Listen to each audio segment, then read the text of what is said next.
This is Inside the Right. Tim, this is an issue that I wanted to talk to you about for a few days now, and this is the issue of Donald Trump's alleged altercation at Arlington National Cemetery. This is something that Republicans pay close attention to. I mean, the longstanding branding of the Republican Party is that this is the party of the military.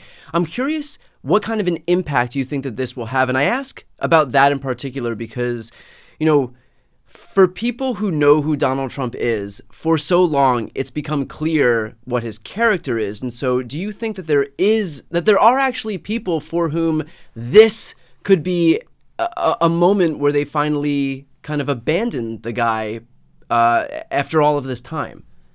Yeah, I mean, I don't know if like the Arlington Cemetery thing is going to be the final straw for people, but I do think that his continued disrespect and disregards for veterans, and just the suckers and losers comments that John Kelly talked about, the situation with Miriam Adelson. You might remember where he said that like it was better to be a recipient of the Medal of Freedom, because you don't have to like go to war and risk getting injuries like you do for the Medal of Honor, right? And so you have all these examples. You have him, blatantly violating the rules of Section 60, which one of my colleagues who's an Afghanistan veteran at the Bulwark wrote about this. It's like a very hallowed space inside Arlington, even within a hallowed space. It's particularly so for the more recent veterans, because that's kind of their place for the soldiers that have fallen in these post 9/11 wars. And so, like all of that stuff combined, I do think creates some problems with him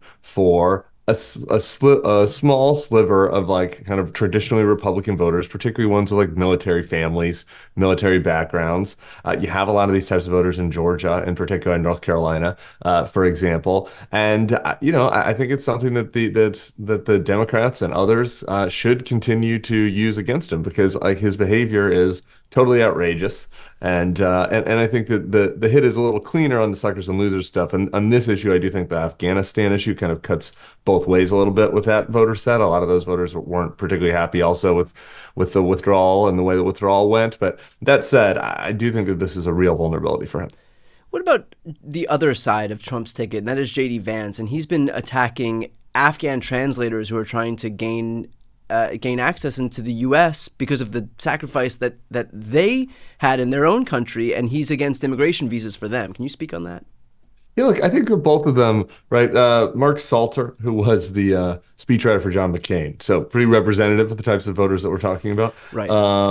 Just quoted, I saw him post on Twitter a link to that article with "What an asshole," and I think that like again, there's a group of like the John McCain motto in 2008 was "Country first."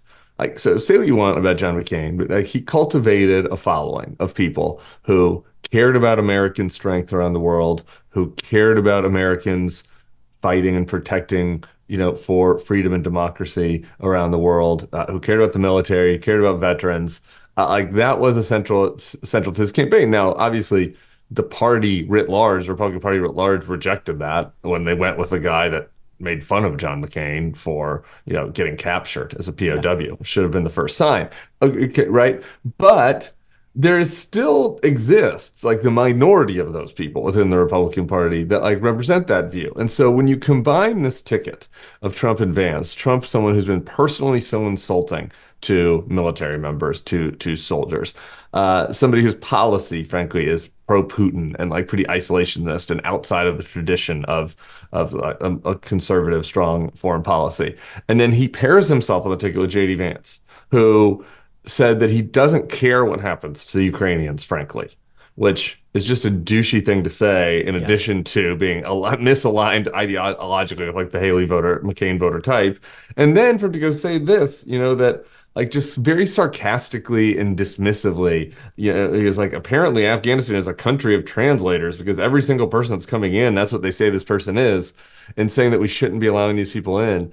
And I just like it's very gross. And I think that for those who, have this either connection to that war from their service or just this general sense of America's role in the world, the McCain types of voters, I think the ticket is a big turnoff for them. And I think that they're going to be key swing voters in November. I understand that the Arlington National Cemetery incident unto itself may not be enough, but do you think that there are still voters out there for whom this Arlington incident, the Afghanistan comments, the suckers and losers stuff, all of it in aggregate is going to be enough to actually have some impact on these voters in terms of preventing them, maybe longstanding Republican voters, preventing them from voting for Donald Trump? Yeah, I do think so. And you see it. My colleague Sarah Longwell, who I know you've had on the show, Yeah. is running the Republican Voters Against Trump program. And that, you have these videos from Republicans and former Republicans that submit their stories about why they're voting against Trump. In most cases, they're going to vote for Kamala Harris, but they do accept videos also from people who are just saying that they're Republicans who are going to not vote for Trump. And this is something that comes up. It's honestly kind of shocking, really, how often the McCain quote comes up, which is like 9 years old now. The original quote about McCain from these people, and these are like them in their own words. It's not like ad makers like trying to create an ad, right? Like they were asking regular people to submit why they're not going to do it. And so I do think that there's that group of people. Again, I think just to be like a little just purely political about this and like looking at the map, like there's a ton of military families in Georgia and North Carolina, and like there's a ton of voters. I know that a big part of why Georgia went to the Democrats for the first time last time was turnout among African American voters and black voters being way up, and I think that's hugely key to the Democrats' victory. But like it isn't enough, right? Like you need that turnout, and you need these traditional Republican voters because Georgia was a Republican state for my whole life up until 2020, right? So you need people that had voted Republican in the past to turn to vote for a Democrat this time. And this is a good basket of issues, like the Arlington Cemetery, you're just putting on top of all those other kind of things we were just discussing. Right. And for those watching right now, by the way, the reason that I do this series with Tim is because I think it's important to elevate the content that he and his colleagues at the Bulwark do, because those are the very people that we need. These are the very swing voters. This is going to be the difference in this election. And so giving these people who are longstanding Republicans, former Republicans, independents, conservatives out there, a permission structure to know that you don't just have to vote for the Republicans because you've been a longstanding Republican is going to be so important in this election. So it's incumbent on all of us watching right now to elevate their content.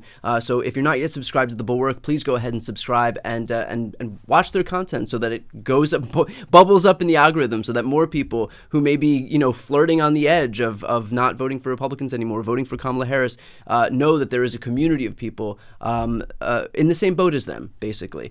Tim, I do want to ask about what Kamala Harris is doing in terms of whether she's fulfilling all of the obligations that she needs to in terms of reaching these people. So do you think that to get this contingent of pro-military Republicans, former Republicans, independents out there, that she's saying what she needs to say, doing what she needs to do right now?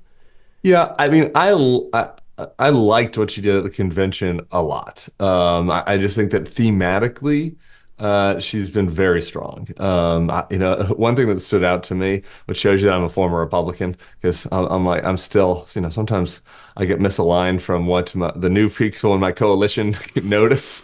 I guess we just come from these different backgrounds. Several Democrats that I was talking to after the speech, like were kind of taken aback that she mentioned that America needs to have the most lethal fighting force in the world.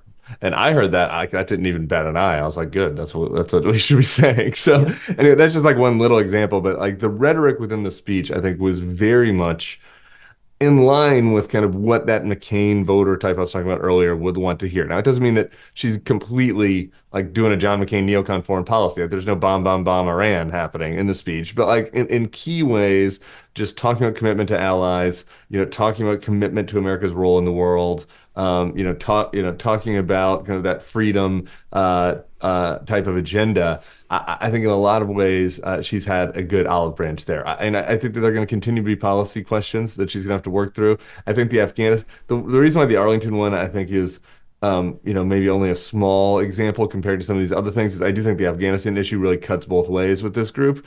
But I mean, I think that as long as her rhetoric and the agenda that she's putting forth between now and November echoes what she did in the convention speech, I do think she's doing what she needs to do to get those voters. And there's a vibe shift more broadly within the Democratic Party that does feel like some reclamation of the whole concept of patriotism. I mean, you have Democrats waving American flags, while at the RNC it was mostly just Trump stuff. It was, Trump has enveloped that whole party. You have Democrats who are chanting USA, USA, USA. You have Adam Kinzinger and Jeff Duncan coming up on stage at the DNC. So there is a whole more broader feeling, and that's to say nothing of just this whole concept of freedom, which is something that Republicans used to beat their chests about. Now you have Democrats protecting the freedom to bodily autonomy. You have Democrats protecting freedom of movement within this country that Republicans want to inhibit. You have Democrats who are protecting the freedom to read what books you want and to behave how you want and to love who you want, to marry who you want.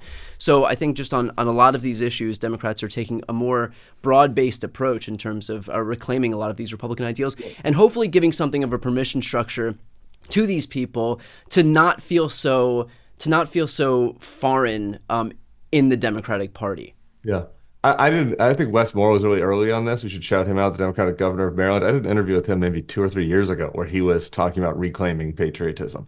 Yeah. And I just thought it was very smart in one way, because there's nothing wrong with being patriotic. We should be patriotic. It doesn't mean you have to say everything America ever did was perfect, right? But you can have pride in the country. And I think in a lot of ways, the Democrats are just more genuinely supportive of like America as it actually exists, like the multiracial democracy that this country is right now is something that a lot of Democrats celebrate, and so they should be happy to do it, right, and proud to do it. And I think you saw that at the convention. I think that that's both correct and smart politically.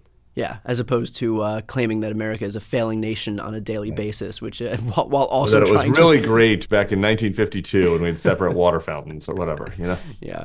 Well, again, for those watching right now, to support the work that Tim and his colleagues at the Bulwark do, please make sure to subscribe to their YouTube channel. I'll put the link right here on the screen and also in the post description of this video. I'm Brian Tyler Cohen. I'm Tim Miller. This is Inside the Right.